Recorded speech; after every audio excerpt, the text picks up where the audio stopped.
Tunajisikia vizuri kuchukua ubingwa. Wachezaji wamepambana, ilikuwa ni moja ya maandalizi yetu kwa ajili ya AFCON. Naamini tulideserve kuchukua ubingwa kwa sababu tumejiandaa vizuri. Mechi ilikuwa ina pressure kidogo kwa sababu ni mechi ya finali. Kwa hiyo mashindano yalikuwa mazuri, sisi tumecheza vizuri, tumetumia nafasi tuliyopata ndio maana tumeweza kuwa mabingwa. Siri ya mafanikio ni kujiandaa vizuri. Tumejiandaa vizuri ndio maana hatujaruhusu bao lolote.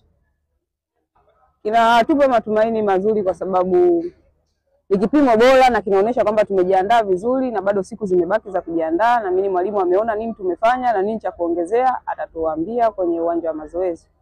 Nashukuru kwa sababu wamekuja, wamejitokeza, wametusapoti. Naahidi hatutawaangusha, watuombee.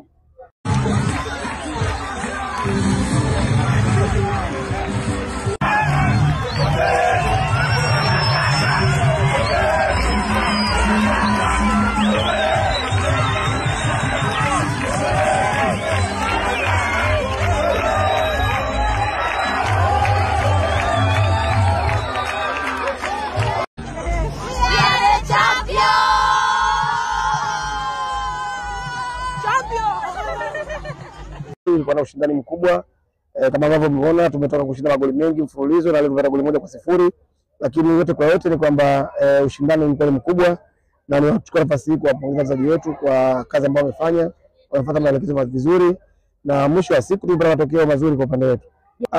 Ni kiwango sahihi, kwa maana kwamba hizi ni mechi za kujipima nguvu ambazo lengo lake ni wewe ujaribu kuainisha mapungufu ambayo uko nayo.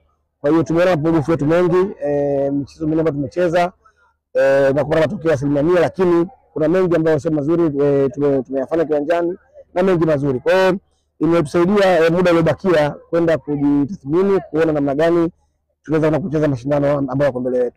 Kwamba last time tulipoteza kikombe hichi hapa mbele ya Kenya, na baadhi ya wachezaji ambao wamecheza leo walikuwa sehemu huu mchezo. Kwa hiyo tension ya wachezaji ilikuwa iko juu vile, bado ulikuwa na hiyo picture kisha kwamba hawezi kupoteza kikombe, lakini pia kucheza nyumbani wakati mwingine mbele ya washabiki wako pamoja na kusupport, lakini pia kuna tension kwenye upande wa pili. Kwa hiyo yote kwa yote mechi ilikuwa nzuri.